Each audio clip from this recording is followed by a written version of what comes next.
Think about the ministry that happens here every summer. I can't help but feel like God is in control. And He knows exactly what we need for every single situation of life.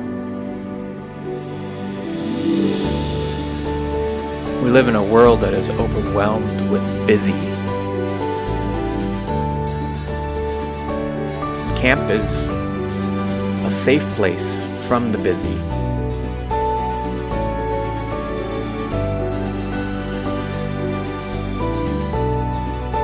In the book of Leviticus, God establishes a method of recalibration for the children of Israel after their experience in slavery. Throughout chapter 25, God encourages them to spend 6 years toiling and living their lives, and then to give the land rest, to give the land a Sabbath.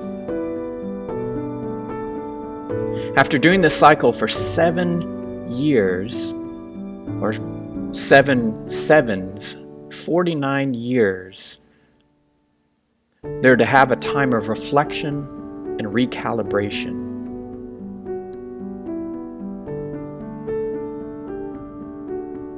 This is supposed to be a time when everyone goes home, a time for slaves to be set free, for debts to be canceled, for the land to heal,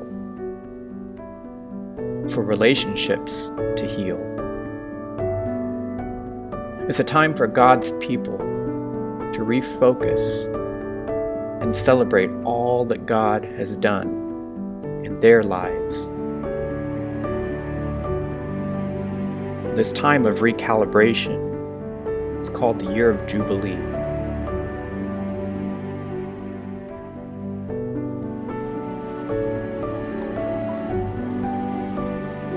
We find ourselves in a time when we need refocusing.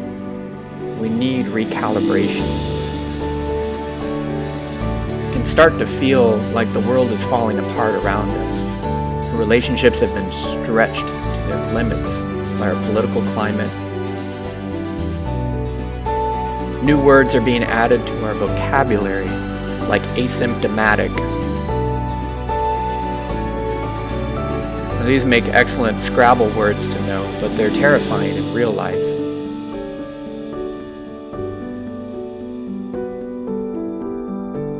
The word fear seems like it's always on the tips of our tongues.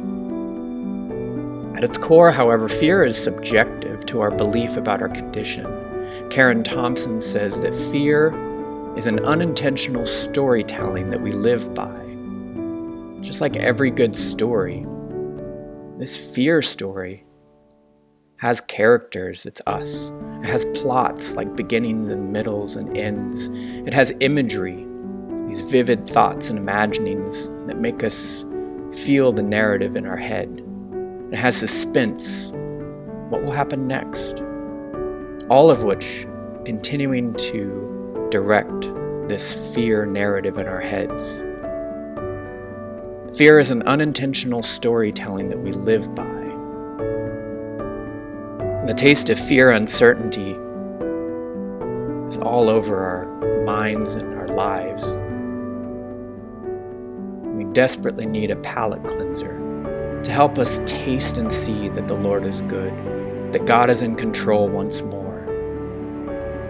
Depending on your translation, the word fear shows up in the Bible throughout various circumstances like war and hunger and sickness and disaster, religious persecution, the unknown changes of life. Over 70 times the message from God in regards to fear is simply this: there is nothing to fear. I am here with you. We must always remember that God is in control of this fear story, which enables us to be salt and light in the midst of someone else's fear story.